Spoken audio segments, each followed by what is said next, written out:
Assalamualaikum warahmatullahi wabarakatuh. Nama saya Nurmanisa Rifanda Suci, dan saya berasal dari Pendidikan Bahasa Inggris.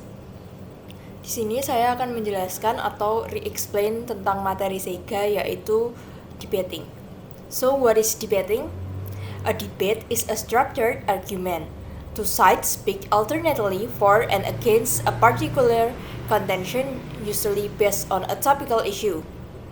Unlike the arguments you might have with your family or friends, however, each person is allocated a time they are allowed to speak for, and any interjections are carefully controlled. The subject of the dispute is often prearranged, so you may find yourself having to support opinions with which you do not normally agree.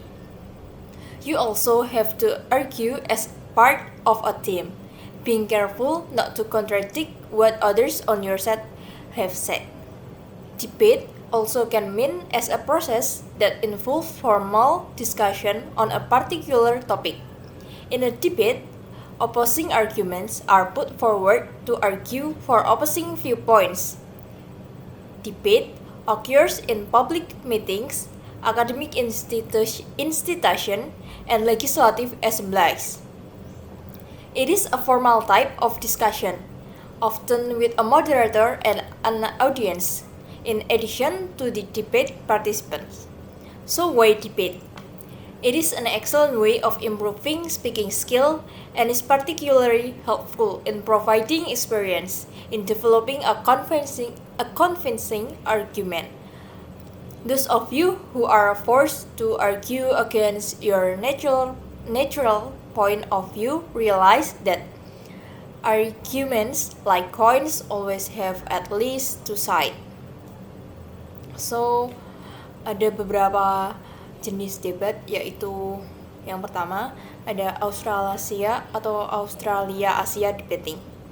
The Australasian style debate consists of two teams, each consisting of three people who debate over an issue that is commonly called a topic or proposition.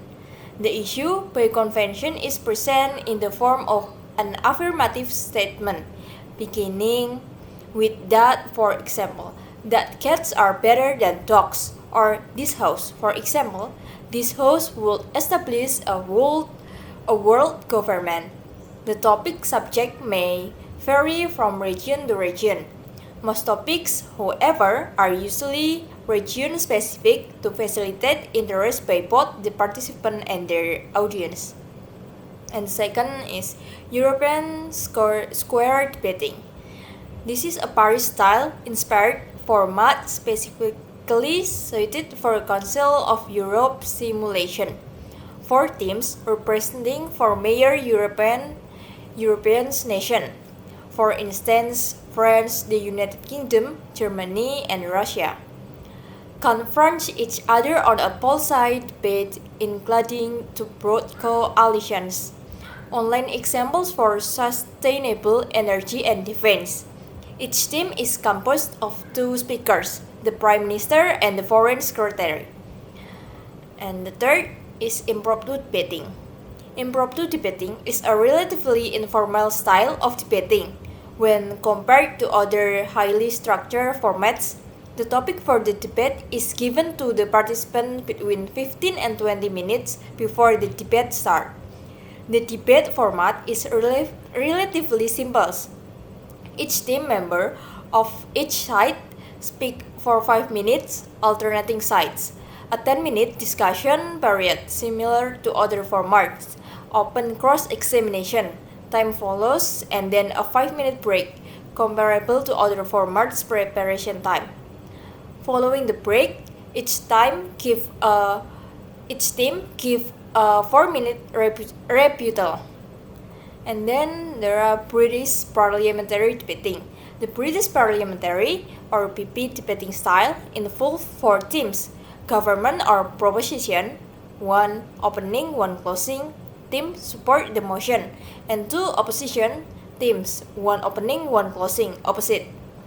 The closing team of each side must either introduce a new substantive point outward extension or expand on a previous point made by their opponent team, inward extension, all whilst occurring with their opponent team yet one-upping them, so to speak. In a competitive round, the teams are ranked first to fourth, with the first place team receiving 3 points, second receiving 2, the third receiving 1, and the fourth place receiving no points. So I think that's my explanation about debate. I'm Normani Sarifandasuci. Thank you and wassalamualaikum warahmatullahi wabarakatuh.